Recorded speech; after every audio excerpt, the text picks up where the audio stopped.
Hello. चलिए, नमस्कार प्यारे साथियों, कैसे हैं आप लोग। जय श्री महाकाल, सभी को राधे राधे, सभी को शुभ संध्या।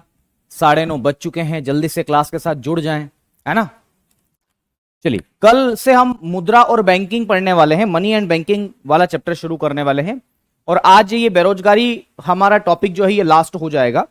लास्ट टाइम मैंने क्या क्या आपको पढ़ाया था, जरा मैं उसके बारे में थोड़ा सा रिवीजन कराना चाहूंगा। सभी लोग जुड़ चुके हैं, सूरज राणा, अभिषेक कुमार, उपेश, है ना, और मुलायम जी, बहुत बढ़िया, शानदार।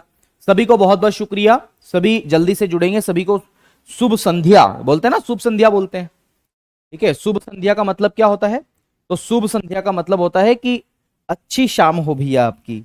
और जब सोते हैं तब क्या बोलते हैं? तब हम उसको कहते हैं मेरे साथियों, आपका गुड नाइट, ठीक है। चलिए, तो मैंने लास्ट टाइम आपको क्या पढ़ाया था, मैं जरा इसके बारे में एक बार रिवीजन करवाऊंगा, उसके बाद में चीजों को आगे बढ़ाऊंगा। तो भैया हमारे साहब कहाँ हैं? ये रहे हमारे पीडीएफ वाले साहब। इनको लास्ट टाइम मैंने भेजी थी पीडीएफ आपके लिए। और ये तो टुडे की क्लास है चारों। हम्म,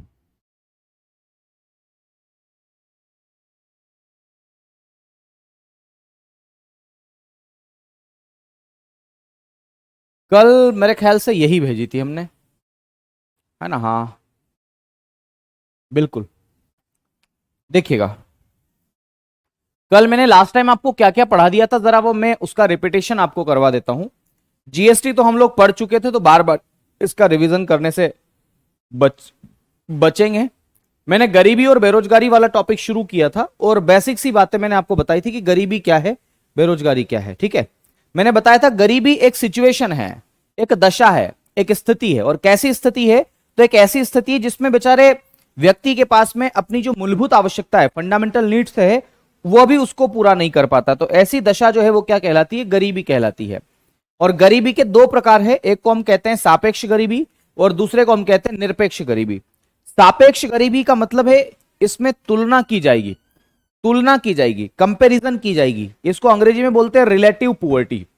और इसका जो मेजरमेंट है वो गिनी गुणांक और लॉरेंज कर्व के द्वारा किया जाता है। आ रही बात समझ में? लॉरेंज कर्व के द्वारा किया गया है। शबनम में करवा दूंगा, एसएससी सीजीएल में जो क्लास अपलोड नहीं हुई है कल वाली मॉर्निंग वाली, वो मैं करवा दूंगा, ठीक है, डोंट वरी। आज हम बात करेंगे सापेक्ष गरीबी में मापन दो विधियों से किया जाता है, गिनी गुणांक और लॉरेंज कर्व के बारे में, ठीक है। तो आइए एक एक बात गिनी गुणांक की कर लेते हैं और एक बात लॉरेंज कर्व की कर लेते हैं, उसके बाद में फिर हम निरपेक्ष गरीबी को पढ़ते हैं, ठीक है। सुनिएगा, तो मैं हेडिंग डाल रहा हूं मेरे साथियों, गिनी गुणांक। गिनी मल्टीप्लायर आप इसे कहते हैं। क्या बोलते हैं? गिनी गुणांक।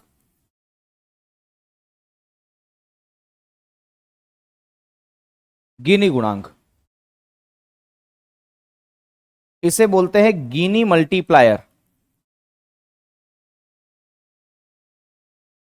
गिनी गुणांक यानी कि गिनी मल्टीप्लायर के नाम से आप इसे जानते हैं। क्या होता है गिनी गुणांक और गिनी मल्टीप्लायर के बारे में क्या कुछ खास बात है? तो ध्यान रखिएगा मेरे साथियों, गिनी गुणांक क्या है? तो आपको यह ध्यान रखना, यह गरीबी मापने का एक तंत्र है मेरे साथियों। कैसा है? गरीबी मापने का एक तंत्र है। और गिनी गुणांक का, गिनी गुणांक जो है, गिनी मल्टीप्लायर जो है, इसके बारे में किसने बताया? दरअसल ये किसके द्वारा दिया गया? तो इसका जो प्रतिपादन है, ये जो कॉन्सेप्ट है इसका, ये किसने दिया था? तो एक व्यक्ति है, प्रोफेसर है, जिनका नाम है कोरेडो गिनी। क्या? ध्यान रखिएगा, कोरेडो गिनी है उनका नाम। तो कोरेडो गिनी लिखेंगे, कोरेडो गिनी। और इन्होंने कब बताया? 1912 में बताया। तो गिनी गुणांक का जो कॉन्सेप्ट है मेरे दोस्त, वो कोरेडो गिनी के द्वारा 1912 में क्या किया गया? तो बताया गया। तो इसमें लिखेंगे कोरेडो गिनी 19, कोरेडो गिनी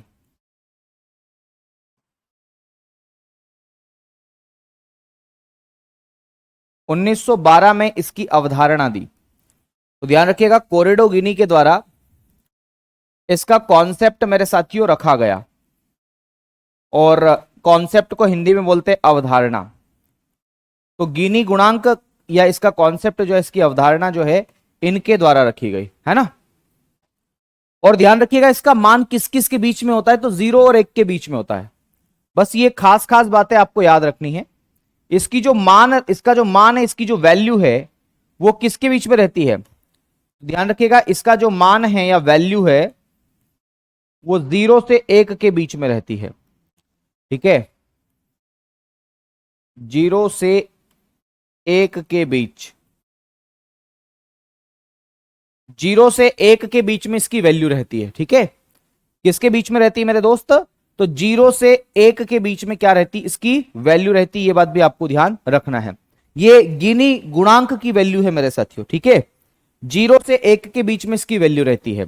0 का मतलब क्या होता है, जैसे एक स्केल है कोई, ये स्केल मान लेते हैं, और यहां पर मेरे दोस्त ध्यान रखिएगा, इस स्केल में ऐसा मैं मान करके चलता हूं कि यहां पर जो है वो 0 है, ये 0 है, और यहां पर मेरे साथियों 1 है, यानी कि 0 से लगा करके 1 तक की इसकी वैल्यू होनी चाहिए। इसके बीच में कोई ना कोई पॉइंट्स आएगा मेरे साथियों, ये बात ध्यान रखना है। तो मैं ये कह रहा हूं कि 0 जो है वो क्या इंडिकेट करता है, तो 0 का मतलब क्या है यहां पर, जरा वो समझना। 0 का मतलब है कि यहां पर परफेक्ट जो है इक्विलिटी है, इसे बोलते हैं पूर्ण समानता। क्या बोलते हैं, पूर्ण समानता आप इसे कहते हैं। तो ये पूर्ण समानता को बताता है। इसका मतलब यह है कि यहां पर लोगों की आय और जो डिस्ट्रीब्यूशन है, आय और वितरण जो है, इनकम का डिस्ट्रीब्यूशन और इनकम जो है मेरे साथियों, है ना, वो कैसा है, एक जैसा है। तो इसको बोलते हैं फुल इक्विलिटी। ध्यान रखिएगा, फुली इक्विलिटी आप इसे कहते हैं, फुल इक्विलिटी। ठीक है, इसे पूर्ण समानता कहते हैं, मतलब पूरी तरीके से समानता है। जैसे जैसे 0 से इधर की ओर बढ़ते जाएंगे 1 की ओर, समानता धीरे धीरे क्या होती जाएगी, कम होती जाएगी मेरे साथियों। तो यहां पर जो है, यहां पर क्या बोलेंगे, पूर्ण असमानता, पूर्ण असमानता, फुल अनइक्विलिटी। आ रही बात समझ में,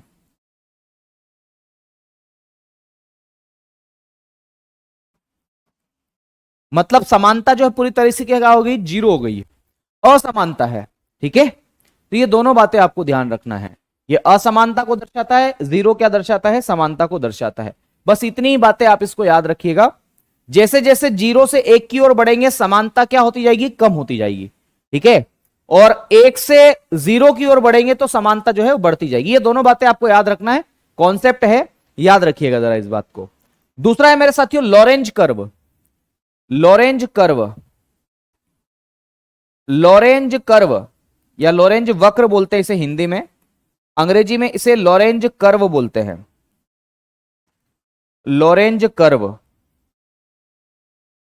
ठीक है, और लॉरेंज वक्र या लॉरेंज कर्व जो है, इसका प्रतिपादन किसने किया, ये कॉन्सेप्ट किसने दिया, तो ध्यान रखिएगा 1905 की बात है मेरे साथियों, 1905 की बात है। 1905 में प्रोफेसर लोरेंज के द्वारा ये कॉन्सेप्ट दिया गया, प्रोफेसर लोरेंज। ठीक है, प्रोफेसर लोरेंज ने ये अवधारणा दी, ये कॉन्सेप्ट के बारे में बताया कि ऐसा भी होता है। ठीक है, तो ये कॉन्सेप्ट दिया मेरे साथियों, अवधारणा दी। लोरेंज कर्व किसने प्रस्तुत किया, तो ध्यान रखिएगा ये जो कॉन्सेप्ट है ये प्रोफेसर लोरेंज के द्वारा 1905 में दिया गया। ठीक है, प्रोफेसर के द्वारा 1905 में दिया गया। और ये लोरेंज कर्व और गिनी गुणांक दोनों जो है वो आय की विषमता या इनइक्विलिटीज ऑफ इनकम के बारे में बताते हैं। हाँ सचिन सिंह बिल्कुल सही बोल रहे हो, इन्हें मैक्स ऑल ऑरेंज भी कह देते हैं, कोई बात नहीं। ठीक है, ध्यान रखिएगा। तो मैं एक नोट बना करके यहां पर एक बात लिखना चाहूंगा जो कि आपकी परीक्षा के लिहाज से महत्वपूर्ण भी है और पूछी भी जा सकती है। वो नोट क्या है जरा समझ लेना।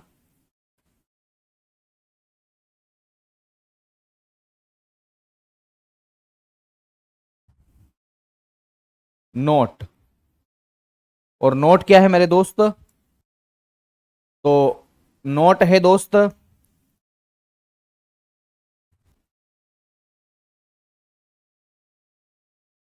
गिनी गुणांक, और गिनी गुणांक को गिनी मल्टीप्लायर कहते हैं ना,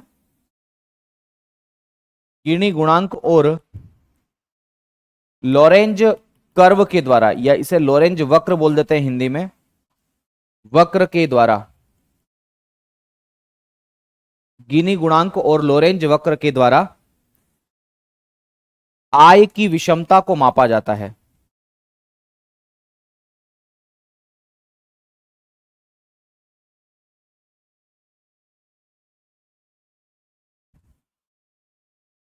आय की विषमता को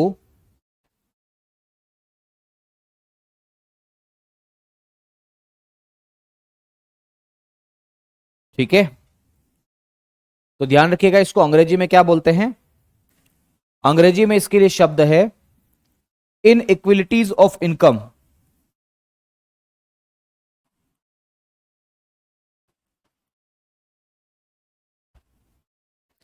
ठीक है, inequalities of income measured bye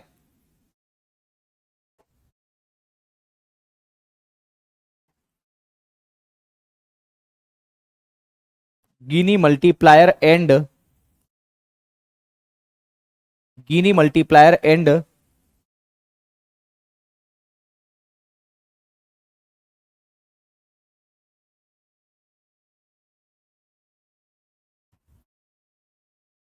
Lorentz curve. ठीक है, ये एक बात है, इंपॉर्टेंट बात है, इसको याद रखिएगा क्योंकि परीक्षा में अक्सर परीक्षा में यहां से प्रश्न पूछ लिए जाते हैं। ठीक है, तो ये दोनों ही बातें आप लोग याद रखेंगे, ऐसी मैं उम्मीद आप लोगों से कर रहा हूं। क्यों ऐसी उम्मीद कर रहा हूं? क्योंकि यहां से प्रश्न आपकी परीक्षा में पूछे जाते हैं। ठीक है, चलिए अब मैं अगली बात करता हूं मेरे साथियों, एब्सोल्यूट पुअर्टी की। एब्सोल्यूट पुअर्टी का मतलब क्या होता है? तो ध्यान रखिएगा, इसे हम बोलते हैं निरपेक्ष गरीबी। निरपेक्ष गरीबी, निरपेक्ष गरीबी, या इसी को एब्सोल्यूट पुअर्टी के नाम से जानते हैं।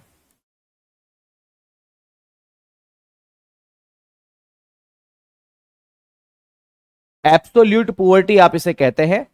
निरपेक्ष गरीबी को एब्सोल्यूट पुअर्टी के नाम से जाना जाता है। क्या होता है एब्सोल्यूट पुअर्टी या निरपेक्ष गरीबी? तो ध्यान रखिएगा, निरपेक्ष गरीबी में क्या होता है? तो निरपेक्ष गरीबी में यह देखा जाता है, एब्सोल्यूट पुअर्टी भी एक गरीबी मापने की इकाई है, गरीबी मापने का एक तरीका है, या गरीबी का एक प्रकार है, टाइप्स ऑफ पुअर्टी। तो एब्सोल्यूट पुअर्टी का मतलब क्या है? एब्सोल्यूट पुअर्टी का मतलब यह है कि आप गिन रहे हैं कि कितने लोग गरीब है। आ रही बात समझ में? आप उसमें गिनते हैं कि कितने लोग गरीब है। और मैंने आपको बताया भी था कि जैसे मान लो मेरी क्लास में 50 बच्चे बैठे हुए हैं, मान लो मैं ऑफलाइन क्लास पढ़ाता हूं और 50 बच्चे बैठे हुए, और मैंने ये कहा बताओ रे भाई कौन कौन गरीब है, तो आप सबने ऐसे ऐसे ऐसे सर, जब मैं प्रश्न पूछता हूं तो आप सब ऐसे सर करके बैठते हो। जैसे ही मैंने कहा बताओ रे भाई कौन कौन गरीब है, आपने सबने यूं कर लिया, यूं यूं हेड ऊपर कर लिया। तो मैंने आपके सरों को गिन लिया, 1 2 3 4 5 6 7 8 9 10, ऐसे करके गिन लिया। और मैंने अनुमान अनुमान क्या, मैंने गिन लिया कि भैया टोटल 50 लोगों में से, ध्यान रखना, टोटल 50 लोगों में से 20 लोग गरीब है। तो इसको हम बोलते हैं हेड काउंट। हेड काउंट का मतलब क्या है? तो ध्यान रखिएगा, हेड काउंट हम इसको बोलते हैं, यानी कि सर को गिनना। आ रही बात समझ में? सर को गिनना हम कहते हैं। तो मैं आपको बताता हूं निरपेक्ष गरीबी क्या होती है। तो मेरे साथियों, इसमें इसमें व्यक्तियों को गिना जाता है, इसमें गरीबों को गिना जाता है। ऐसा लिखे, इसमें गरीबी का अनुमान, गरीबी का अनुमान,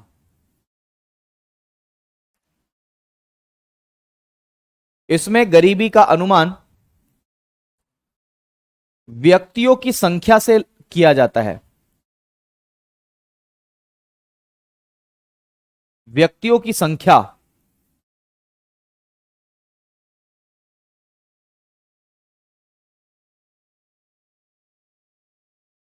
से किया जाता है। ठीक है, तो ध्यान रखिएगा, इसमें आप लिखेंगे in this poverty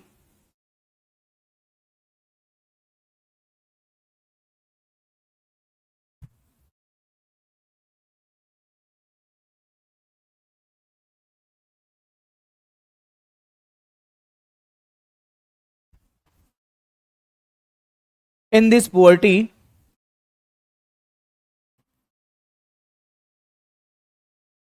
the number of the number of people, the number of people are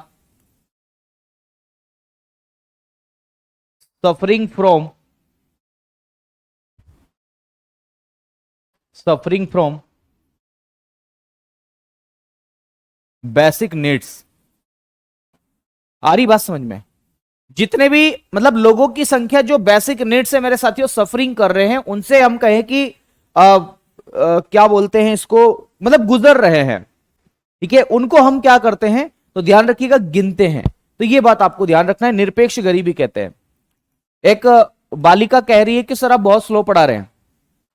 मेरी आदत ही ऐसी है, मैं स्लो ही पढ़ाता हूं, मेरी फितरत में ही स्लो पढ़ाना है। मतलब मैं फास्ट पढ़ाऊंगा तो आपको समझ में नहीं आएगा, ठीक है, इसलिए मेरा तरीका है ये। आप टेंशन मत लीजिए, इससे ज्यादा नुकसान नहीं होता है, मुश्किल से 2 क्लास ज्यादा हो सकती है, इससे ज्यादा क्लास नहीं होगी, ठीक है। तो निरपेक्ष गरीबी का जो मापन है, इसका मेजरमेंट या मापने की विधि जो है, मापने की विधि, मेथड कौन सी यूज की जाती है इसको मेजरमेंट करने की, तो मेरे साथियों इसकी जो मेथड है वो क्या है, हेड काउंट रेशो, ठीक है। एब्सोल्यूट पुअर्टी को मेजरमेंट किस फॉर्मेट के द्वारा या किस मेथड के द्वारा किया जाता है, तो head count ratio, head count ratio, क्या बोलते हैं इसको, हेड काउंट रेशो या हेड काउंट मेथड आप इसे कह देते हैं, ये याद रखना। देखो मैंने 2 बातें आपको बताई, जरा अगर मैं उन बातों को आपको रिकॉल करवाऊं तो मैंने क्या क्या बातें आपको बताई है, एक बार प्लीज आप भी इन बातों को रिकॉल कर लीजिए। मैंने क्या क्या आपको बताया, मैंने ये बताया मेरे साथियों कि गरीबी जो है वो कितने प्रकार की है। तो ध्यान रखिएगा, गरीबी आप जिसे कहते हैं गरीबी, या इसे आप कहते हैं अंग्रेजी में पुअर्टी, ये दरअसल 2 प्रकार की है। कितने प्रकार की मेरे दोस्त, 2 प्रकार की है ये। और 2 प्रकार की कौन कौन सी है, तो ध्यान रखिएगा, एक को आप कहते हैं सापेक्ष गरीबी, सापेक्ष, कल मैंने पढ़ाया था इसके बारे में। और सापेक्ष को आप अंग्रेजी में बोलते हैं रिलेटिव पुअर्टी, क्या बोलते हैं, रिलेटिव पुअर्टी। और एक जो है उसे आप लोग किस नाम से जानते हैं, निरपेक्ष के नाम से जानते हैं। तो मेरे साथियों दूसरी जो है वो है निरपेक्ष गरीबी। और निरपेक्ष का मतलब क्या होता है, एब्सोल्यूट, एब्सोल्यूट पुअर्टी। आ रही बात समझ में? सापेक्ष गरीबी और एक और कौन सी होती है, तो निरपेक्ष गरीबी होती है, एब्सोल्यूट पुअर्टी हम इसे कहते हैं। ध्यान ये रखना है मेरे दोस्तों कि सापेक्ष गरीबी का जो मेजरमेंट है, इसका जो मापन है वो 2 विधियों से किया जाता है। 2 विधियां कौन कौन सी है, तो एक विधि का नाम है गिनी गुणांक, जिसे आप लोग गिनी मल्टीप्लायर भी कहते हैं, तो इसको हम लोग बोलते हैं गिनी गुणांक। और दूसरी जो है उसका नाम क्या है, लोरेंज कर्व, या आप इसे बोलते हैं लोरेंज वक्र। ये 2 मेथड मेरे साथियों एब्सोल्यूट रिलेटिव पुअर्टी को मेजरमेंट करने के लिए है। और ध्यान रखिएगा, आपका जो,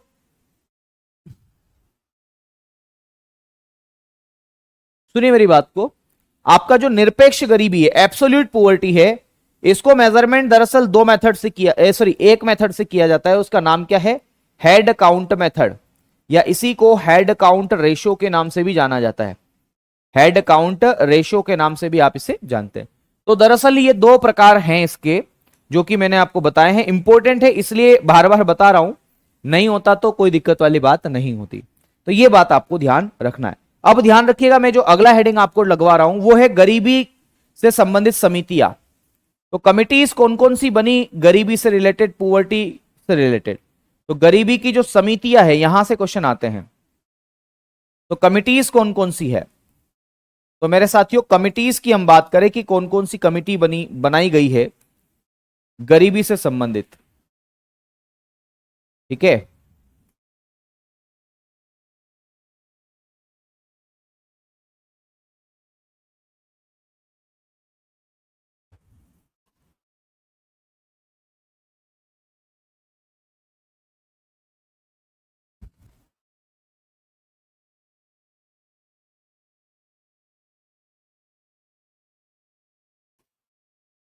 कमिटीज हम इसे कहते हैं, क्या बोलते हैं, कमिटी बोलते हैं। एक मिनट दोस्त,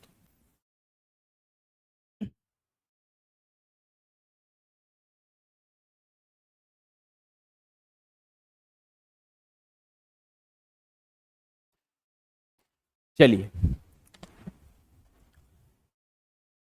है ना। तो गरीबी से संबंधित समितियों की हम बात करेंगे, और समिति को हम कमिटी बोलते हैं। तो पुअर्टी से रिलेटेड जो कमिटीज है हमारी, जैसे मैं बात करूं मेरे साथ, बहुत सारी कमिटीज है, उनके बारे में भी मैं आपसे चर्चा करूंगा। बहुत बढ़िया।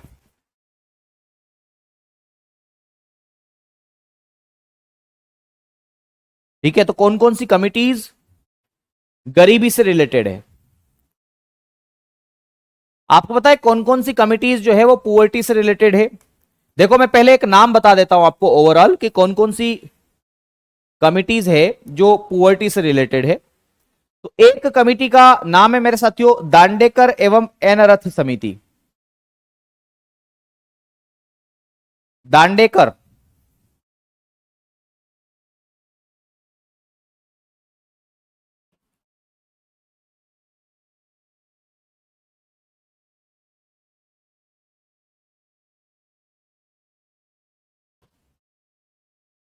ठीक है,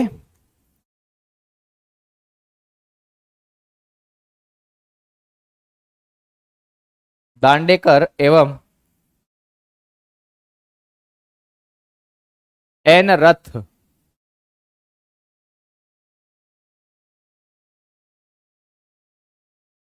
कमिटी।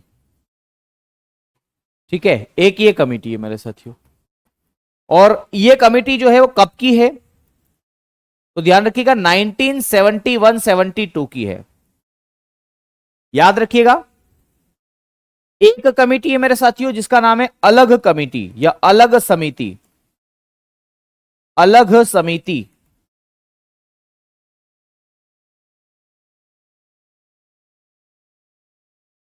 अलग कमिटी,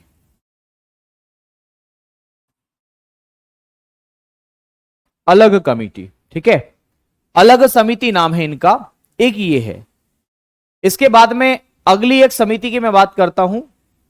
अगली समिति का नाम क्या है, तो ध्यान रखिएगा अगली समिति है लकड़वाला समिति। क्या बोलते हैं? लकड़वाला समिति। तो अगला याद रखिएगा लकड़वाला।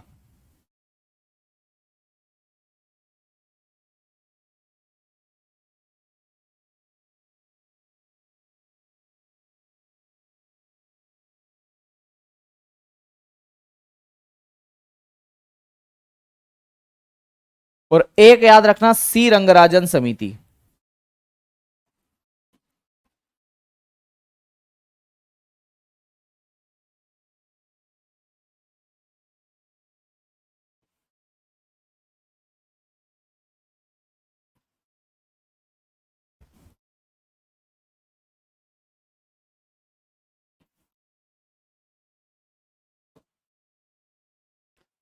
एक याद रखना अरविंद पनगड़िया समिति।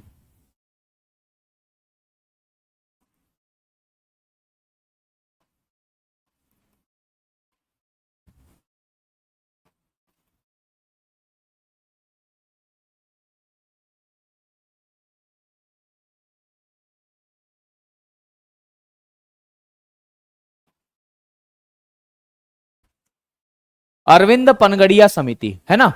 एक है मेरे साथियों सुरेश तेंदुलकर समिति।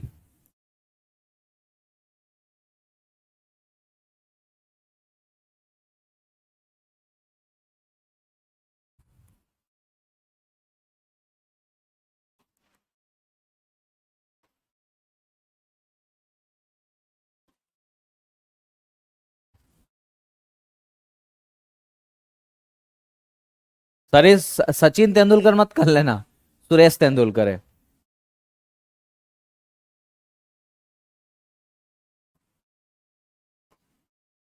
ठीक है, तो ये गरीबी से रिलेटेड कुछ प्रमुख समितियां हैं जिनको आपको याद रखना है। ठीक है, कोई दिक्कत यहां तक किसी को? चलिए हम लोग एक एक समिति के बारे में बात करते हैं। तो सबसे पहले हम लोग बात करते हैं अलग कमिटी के बारे में, है ना। अब सीक्वेंस मेरे हिसाब से लूंगा मैं, ये तो मैंने आपको बता दिया। सबसे पहली कमिटी है अलग कमिटी।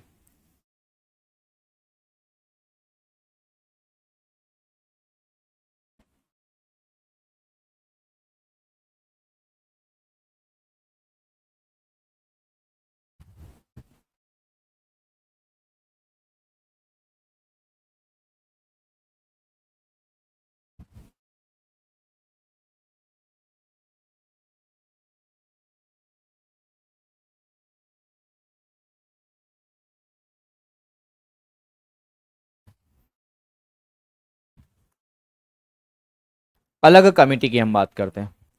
इसकी स्टैब्लिशमेंट कब हुई, इसका गठन कब हुआ?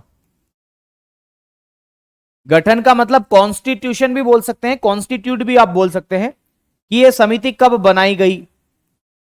तो गठन कह दो, मैं लिख देता हूं कॉन्स्टिट्यूट। तो इस समिति का गठन कब हुआ, अगर ऐसा प्रश्न आपसे पूछे तो क्या जवाब देंगे? तो ध्यान रखिएगा मेरे दोस्त, इस कमिटी का जो गठन है वह बहुत पहले हो गया था। बोले कितना पहले? 1977 में हो गया था। 1977 में हो गया इस कमेटी का गठन। इस कमेटी ने अपनी रिपोर्ट जो है, ध्यान रखना, अब इसका गठन किया गया कि जाओ गरीबी से संबंधित मामला निकालो, क्या क्या कुछ खास बात है। तो इन्होंने जांच पड़ताल की और अपनी रिपोर्ट मेरे साथियों 2 साल बाद जमा कर दी। 2 साल बाद मतलब 1979 में इन्होंने रिपोर्ट अपनी क्या की, गवर्नमेंट को मेरे साथियों जमा कर दी, पेश कर दी। आ गई बात समझ में? इनकी रिकमेंडेशंस क्या थी, उनकी जो रिपोर्ट है उसमें इन्होंने क्या बताया, क्या कुछ चर्चाएं करी आखिर? तो मेरे साथियों सिफारिशों की हम बात करते हैं, सिफारिश को आप रिकमेंडेशन कहते हैं। इनकी रिपोर्ट के प्रमुख पॉइंट्स क्या क्या है, तो जिन्हें आप लोग रिकमेंडेशन के नाम से जानते हैं, मैं शॉर्ट फॉर्म में लिख रहा हूं रिकमेंडेशन, याद रखिएगा दोस्त, रिकमेंडेशन या सिफारिश हम बात करते हैं। क्या क्या इन्होंने सिफारिशें करी अपनी रिपोर्ट में? तो इन्होंने यह बताया मेरे साथियों कि जो पुअर्टी का मेजरमेंट है वो पोषक तत्वों के आधार पर किया जाना चाहिए। पोषक तत्व, न्यूट्रिएंट्स के आधार पर गरीबी को मापना चाहिए, ठीक है। तो इनकी जो सिफारिश है वो क्या है, तो इन्होंने मेरे साथियों गरीबी का जो मापन है वो पोषक तत्वों के आधार पर या न्यूट्रिशन लेवल के आधार पर करने को कहा। तो सबसे पहली बात हम यहां पर बताएंगे आपको कि गरीबी का जो मापन है, गरीबी का मापन, measurement of poverty,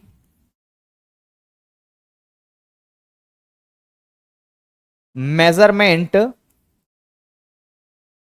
of poverty can be, है ना, गरीबी का मापन पोषक तत्वों के आधार पर होना चाहिए।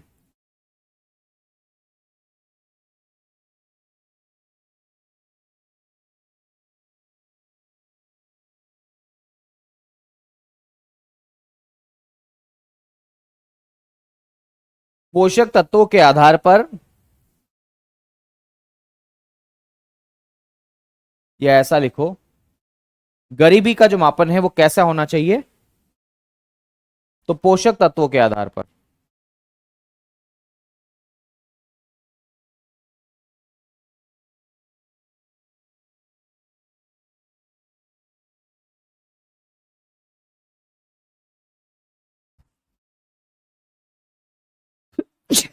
सॉरी, न्यूट्रिशन लेवल, ध्यान रखिएगा, न्यूट्रिशन लेवल के बिहाफ पर होना चाहिए।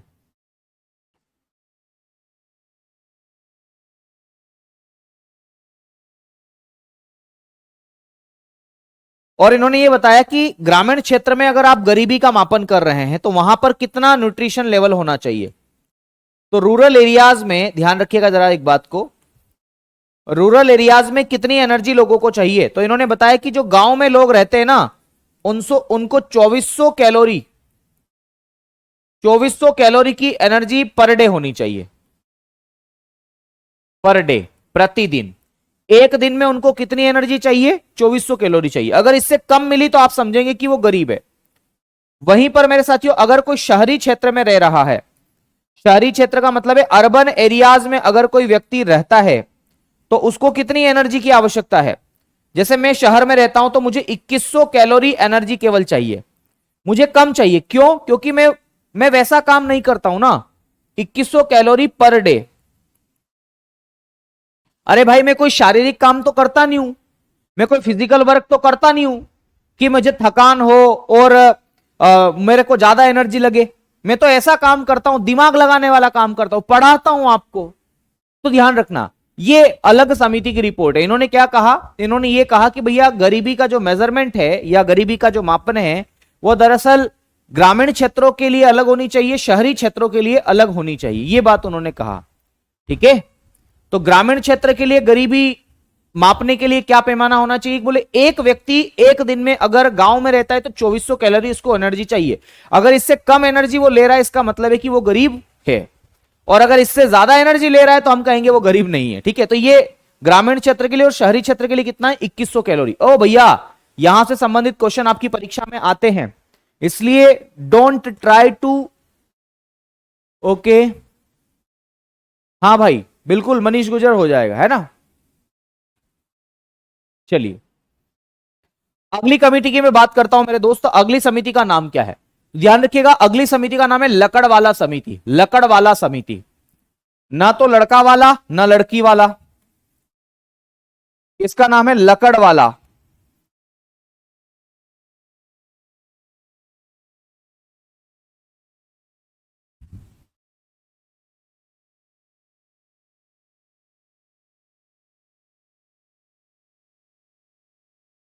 लकड़वाला समिति।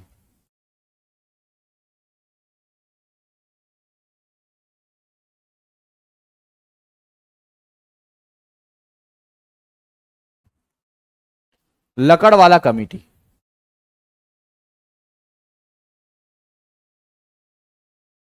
लकड़वाला कमेटी के बारे में हम बातचीत करते हैं।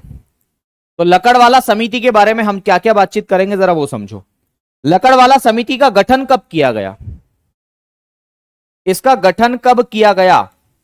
गठन को वही बोलते हैं कॉन्स्टिट्यूट। कॉन्स्टिट्यूट। तो इसका गठन किया गया मेरे साथियों, आप सभी जानते हैं कि लकड़वाला समिति का गठन 1990 में किया गया। 3 साल बाद ये अपनी रिपोर्ट देते हैं। ठीक है,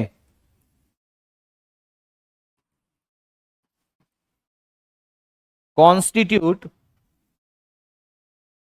1990। और रिपोर्ट कितने सालों में देते हैं ये? तो रिपोर्ट मेरे साथियों 3 साल में देते हैं। 1993।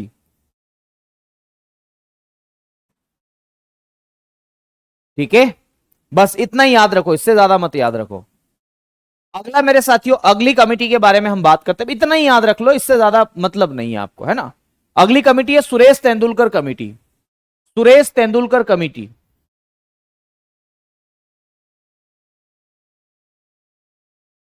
सचिन तेंदुलकर मत करना बस।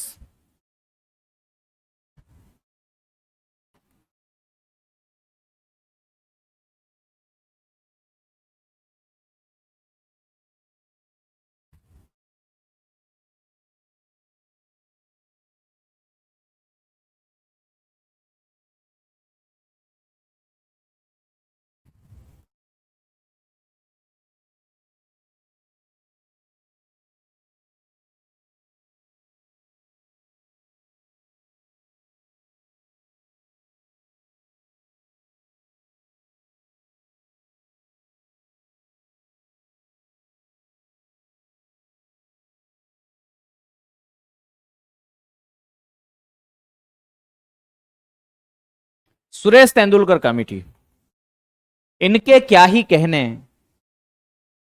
कब की कमेटी है ये? तो ध्यान रखिएगा, ये कमेटी आपकी 2005 की है। इन्होंने 4 साल में अपनी रिपोर्ट दी। ठीक है,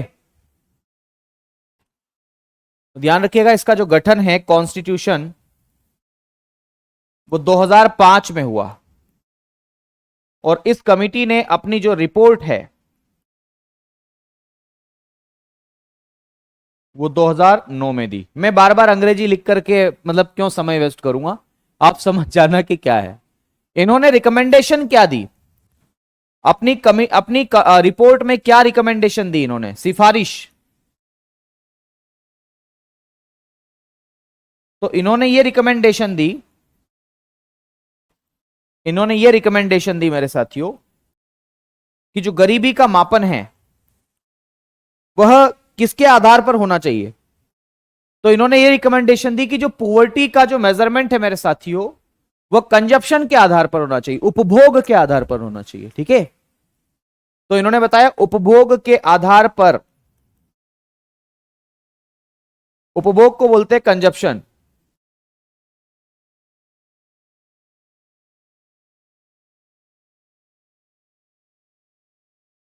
उपभोग के आधार पर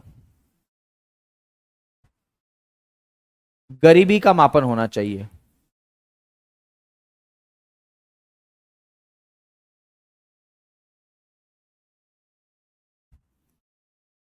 ठीक है, उपभोग के आधार पर क्या होना चाहिए, गरीबी का मापन होना चाहिए। और इन्होंने बताया कि अगर देखो उपभोग को हम बोलते हैं कंजप्शन लेवल, तो मेरे साथियों कंजप्शन,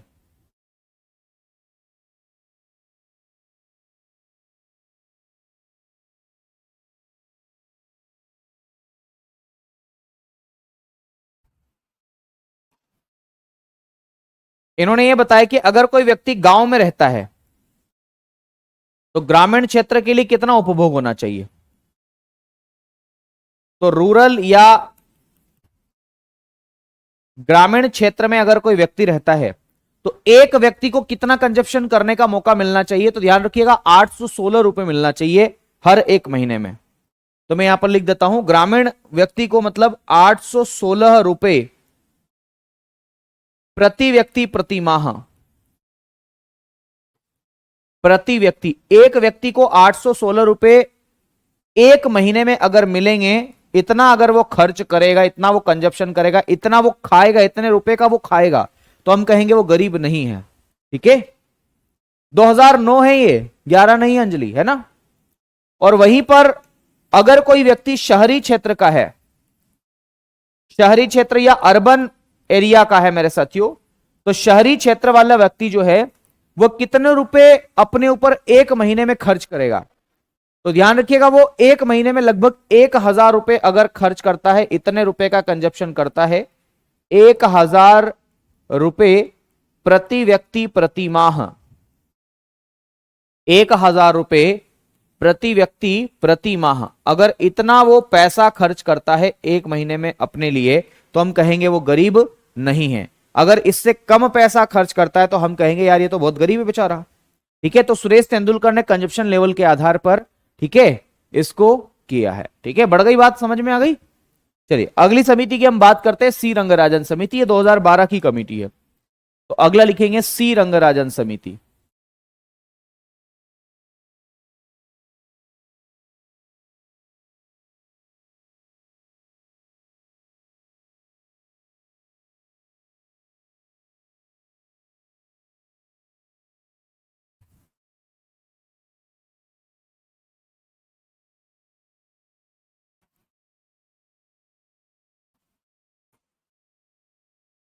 सी रंगराजन समिति, ये कमेटी कब की है, तो 2012 की कमेटी है। ठीक है, तो इसका जो गठन है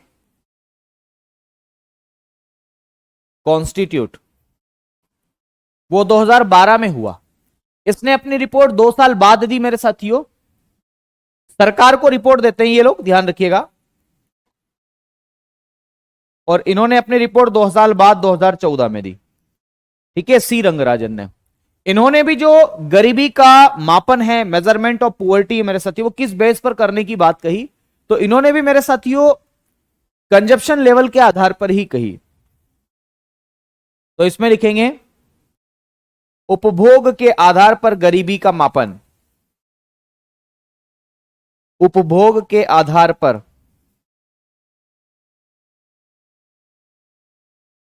पर मापन की इन्होंने सिफारिश करी कि मेजरमेंट कैसे होना चाहिए।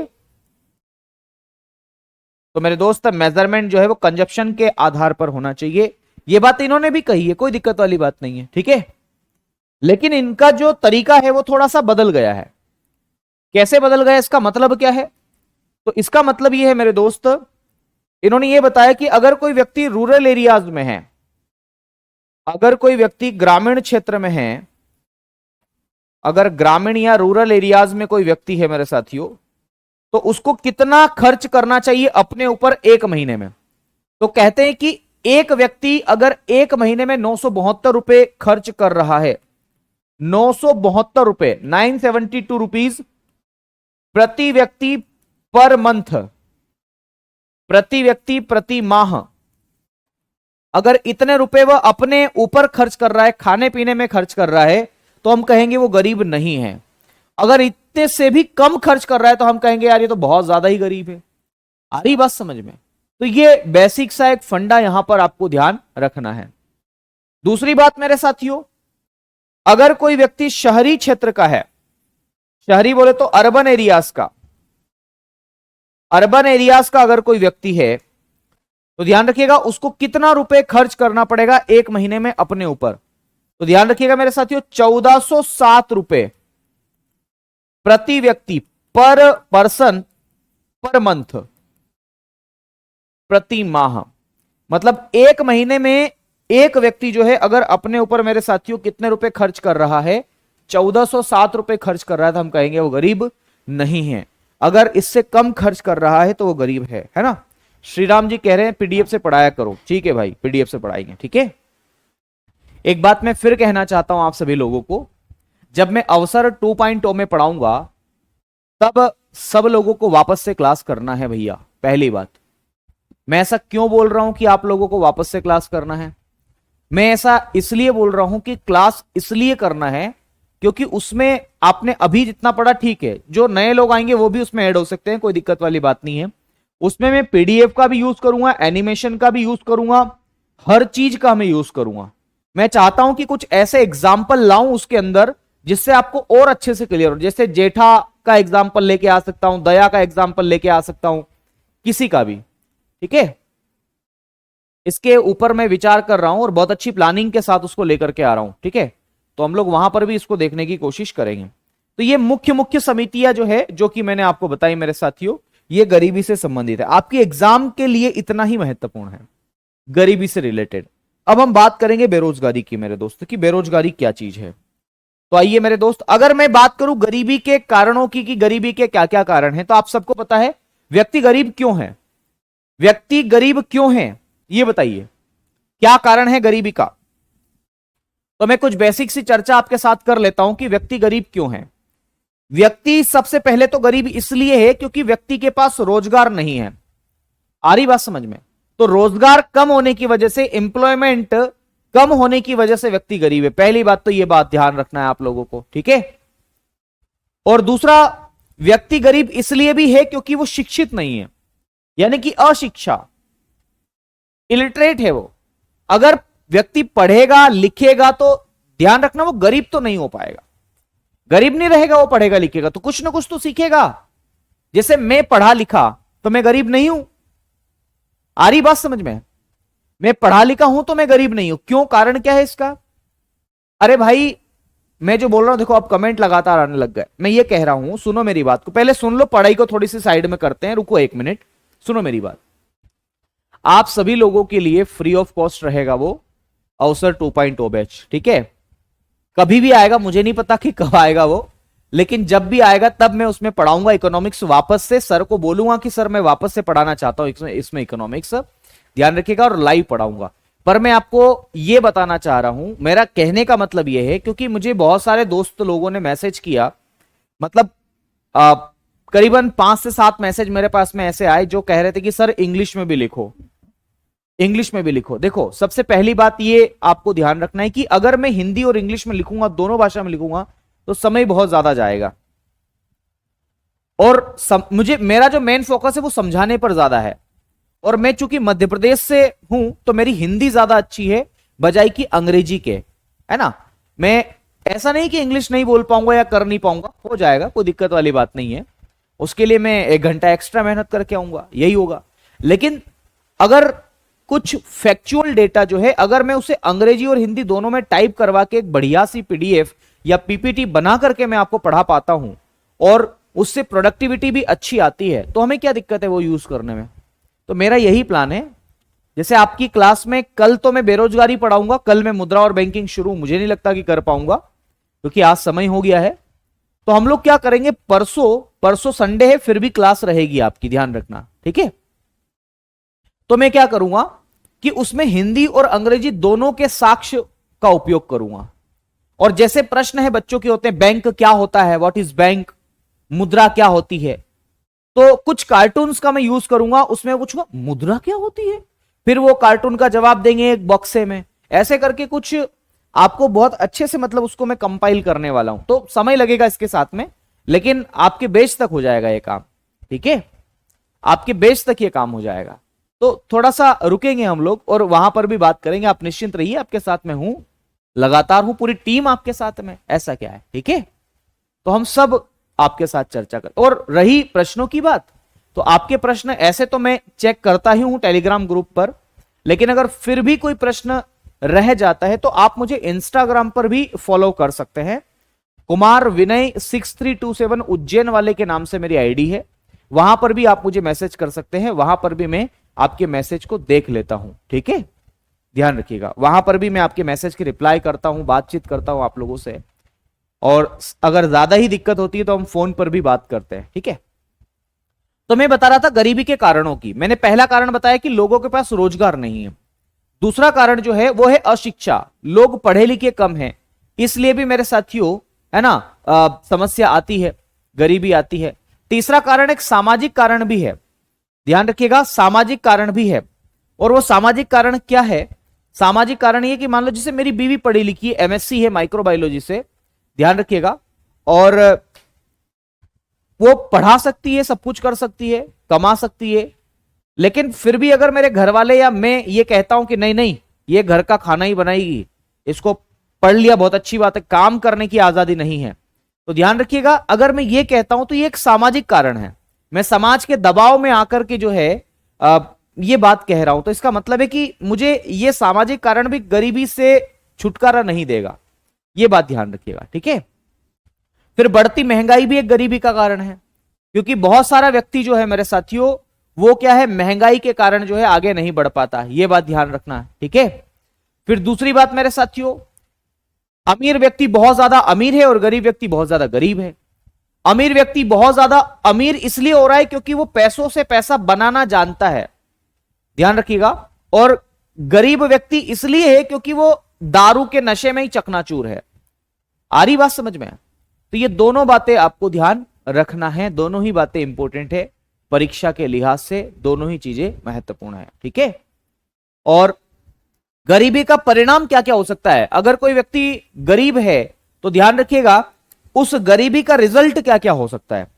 तो गरीबी का परिणाम सबसे पहला तो ये हो सकता है कि परिवार टूट जाएगा। अगर आप गरीब हैं, भगवान करे आप अच्छी जगह नौकरी लगे, सब कुछ हो, ध्यान रखिएगा, तो आपकी नौकरी वोकरी लग गई या मान लो नहीं लगी, उदाहरण के लिए मैं मान के चलता हूं, हालांकि ऐसे तो सबकी लगेगी मुझे गारंटी है, लेकिन ध्यान रखना किस किस की लगेगी, यह भी एक प्रश्न है। मतलब सच्चाई यही है कि नौकरी सबकी तो नहीं लग सकती, नौकरी उसी की लगेगी जो मेहनत अच्छी करेगा, और मेहनत अच्छी करने के लिए आपको बच्चों से या बाकी सभी से अलग कुछ पढ़ने की इच्छा होनी चाहिए, आप वो अच्छा कुछ पढ़ना चाहिए। तो मैं आपको ये बताना चाह रहा हूं कि भगवान करे नौकरी लग जाए, और अगर मान लो नहीं लगी और आपकी शादी हो गई, तो आपकी बीवी आपसे कहेगा अजी सुनते हो कचौरी ले आना, अजी सुनते हो समोसा ले आना, अजी सुनते हो मुझे साड़ी दिला दो, अजी सुनते हो मुझे ऐसा कर दो वैसा कर दो, जो भी है। और अगर आप उसकी डिमांड नहीं फुलफिल कर पाए तो वो छोड़ के चली जाएगी, वो किसी और के साथ सेट हो जाएगी। आ रही बात समझ में? तो इसलिए मैं बोल रहा हूं परिवार इससे टूटेगा। तो गरीबी का एक कारण ये कि परिवार टूटता है। अगर व्यक्ति के पास में पैसा नहीं होता है ना, तो व्यक्ति, ध्यान रखना, व्यक्ति जो है, व्यक्ति के पास में अगर पैसा नहीं होता है ना, तो व्यक्ति को बहुत सारी चीजों का सामना करना पड़ता है। व्यक्ति फिर शराब पिएगा और कहेगा नशा शराब में होता तो नाचती बोतल। आ रही बात समझ में? तो वो शराबी बन सकता है, वो किसी का मर्डर कर सकता है ना, किस सामानों की चोरी कर सकता है, और बाल अपराध कर सकता है, किडनैपिंग वगैरह वगैरह सब कुछ कर सकता है। मतलब उसकी मानसिक स्थिति ठीक नहीं है, तो उसको जो भी याद आएगा वो सब ध्यान रखना है, ठीक है। चलिए बहुत बढ़िया, इतनी बातें मैंने आपको बताई है। गरीबी का एक कारण है, मतलब ये तो परीक्षा में नहीं आएगा कि गरीबी का कारण क्या है, आपकी एग्जाम में तो नहीं आएगा, लेकिन आपको समझ में आना चाहिए। आपने गुठली मूवी देखी है? गुठली अगर नहीं देखी है तो वो देखना, आप लोग समरी उसकी देख लेना केवल। गरीबी सबसे बड़ा अभिशाप है यार। मतलब व्यक्ति के पास अगर पैसा नहीं है ना, तो मैं ऐसा सोचता हूं कि अगर व्यक्ति के पास में पैसा है तो उसकी इज्जत है, और अगर व्यक्ति के पास में पैसा नहीं है तो उसकी इज्जत भी नहीं है, मतलब उसको कोई पूछेगा भी नहीं। अगर आपके पास में पैसा है तो आपको सब पूछेंगे, अरे सर आइए आइए, ये नमस्ते नमस्ते, हाथ जोड़ेंगे, बैठेंगे, आपको बुलाएंगे, आपकी आओ भगत करेंगे, है ना, आपका स्वागत करेंगे। लेकिन अगर आपके पास पैसा नहीं है ना, तो व्यक्ति आपको इग्नोर करेगा, नंबर ब्लैक लिस्ट में डाल देगा, अरे ये तो दिन भर फोन ही इसलिए लगाता है कि इसको पैसा चाहिए। तो ये बड़ी समस्या है। बीवी भी नहीं पूछेगी, घर में इज्जत नहीं रहेगी। अगर आप पैसा नहीं कमा के दे रहे हो घर में तो कोई आपसे पूछेगा नहीं, ना पूछेगा। तो ये बातें आपको ध्यान रखना है, ठीक है। चलिए बहुत बढ़िया, ओके प्रिया, थैंक यू। चलिए आज के लिए इतना ही करते हैं, अब शेष वार्ता आपसे कल ही करेंगे, ठीक है। तो हम लोग कल बेरोजगारी को पढ़ेंगे। मेरी इच्छा थी कि आज मैं अगर ये टॉपिक कंप्लीट करवा देता हूं तो हम लोग कल से मुद्रा और बैंकिंग को शुरू कर देंगे, लेकिन मुझे उम्मीद है कि कल से नहीं कर पाएंगे। केवल एक इंट्रोडक्शन जरूर मैं कल आपको मुद्रा और बैंकिंग का करवा दूं, तो इंट्रोडक्शन कल हो जाएगा। मनी एंड बैंकिंग की, बैंक क्या होती है, क्या क्या काम होते हैं, ये सब बातें हम कल कर लेंगे। लेकिन फिर भी संडे को हम लोग मनी एंड बैंकिंग की शुरुआत करेंगे, ठीक है। चलिए बहुत बढ़िया, कोई बात नहीं। क्या नाम है? पवन। पवन जी 27 तारीख तक आपका सिलेबस कंप्लीट हो जाएगा, ठीक है। निश्चिंत रहिएगा, 27 तारीख को मैं आपका सिलेबस करवा दूंगा, ठीक है मेरे दोस्त। तो फिर चलिए आज के लिए इतना ही करते हैं, अब शेष वार्ता आपसे कल करेंगे। तो मिलते हैं कल, तब तक के लिए नमस्कार, शुक्रिया, जय हिंद, जय भारत, भारत माता की जय।